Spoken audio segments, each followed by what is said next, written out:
विवाह का प्रथम दिवस है और कुछ अव्यवस्थाएं तो देखो हो ही जाती हैं। हमारा आपका किया सब कुछ हो नहीं पाता।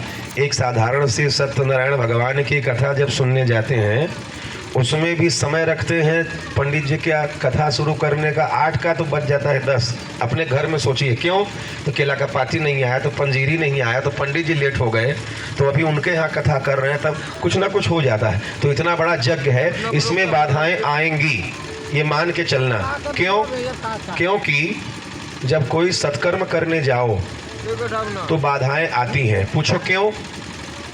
इसलिए क्योंकि आपका जो घर है, ध्यान से सुनना, जहां आप रहते हो आपका जो घर है उसे कोई आके तोड़ने लगे तो आप अगर सामने बैठे हो तो उसको रोकोगे कि नहीं?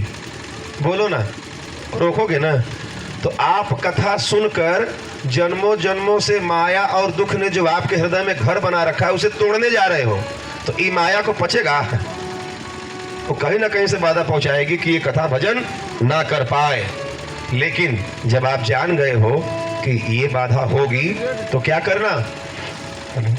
दृढ़ रहना। मंत्र जाप मम दृढ़ विश्वासा पंचम भगति सुवेद प्रकाशा भवानी शंकरो बंदे श्रद्धा विश्वास रूपिणो। एकदम जैसे झगड़ा मार करने जाते हो ना, उससे भी ज्यादा क्रोधित होकर आज कथा सुनने बैठना 7 दिन। अच्छा, गुस्साना किससे है? जिस भी कारण या वजह से आपको कथा सुनने में बाधा पहुंचती है उस कारण से। किससे? जिस वजह से भी आपको कथा सुनने में डिस्टर्ब होता है उस वजह से एकदम क्रोधित होकर बैठना कि आओ, हमको तुम डगमगा नहीं पाओगे। अच्छा ही बताओ, जब कोई भजन कीर्तन तपस्या करने लगता है तो सबसे पहले कौन डरता है? इंद्र भगवान। तो तुम लोग भजन कर रहे हो तो देवता भी बाधा पहुंचाते हैं, तो तुम बाधा से डरना मत। प्रयास करना कि बाधा आएगी लेकिन कथा पे मन हिलेगा नहीं। ऐसा मैं नहीं कह रहा हूँ, भगवान शिव कहते हैं। किससे? माँ पार्वती से। जब कथा, देखो मैं तुमको कथा सुनाने आया हूँ तो कथा अभी शुरू हुई नहीं। आप कहोगे गुरुजी कथा शुरू नहीं किए, पहले में इतना नियम लाद दे रहे हैं, कहेंगे ना? तो हम नहीं लाद रहे हैं। भगवान शिव जब माँ पार्वती को कथा सुनाना शुरू करने लगे तो ये सब नियम लाद दिए। क्या कहा? हे उमा, सावधान होके कथा सुनना। माँ पार्वती ने कहा, बाबा कैलाश पर मेरे आपके अलावा तीसरा कोई है ही नहीं है, सावधान किससे रहूं? भगवान ने कहा अपनी मन और आंखों से। किससे? किससे? मन और आंखों से। कथा में बाधा 2 ही लोग पहुंचा सकते हैं सुनने में। कौन? पहला मन और दूसरा आंख। बैठे यहां हो लेकिन मन घूमेगा कहीं और, मुफ्तीगंज बाजार, जौनपुर, बनारस, समोसा, इमरती चाट, मन वहां गया और बैठे हो यहां। तो पहली बाधा कौन पहुंचाएगा? जोर से बोलो। तो मन से दृढ़ रहना कि मन हम कहीं नहीं जाने देंगे, पहला। और दूसरा आंख। दूसरी बाधा कौन पहुंचाएगा?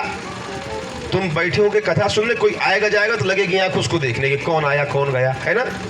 तो इन 2 चीजों से बच के रहना। कौन कौन बच के रहेगा? कोशिश करेगा 7 दिनों की, ये सब नियम है कथा सुनने का। ऐसा करोगे तभी सुन पाओगे, नहीं तो माला तो कर में फिरे, जिह्वा तो मुख माही, मनवा तो चौदिस फिरे। उसका कोई महत्व नहीं। प्रेम से बोलो जय सिया राम। आप सब 1 घंटे से बैठे थे, थोड़ा सा इतना चार्ज करना जरूरी था आपको। अब इतना आप चार्ज हो गए, रस मिल गया राम कथा का थोड़ा सा। अब 10 मिनट और लेट होगा तो तुम जाओगे नहीं। पूछो क्यों? क्योंकि जब रस किसी व्यापारी को पता चल जाए कि वहां बड़ा सस्ता सौदा मिल रहा है तो उसको गोली बारूद मारते रहो, पहुंच जाएगा वहां।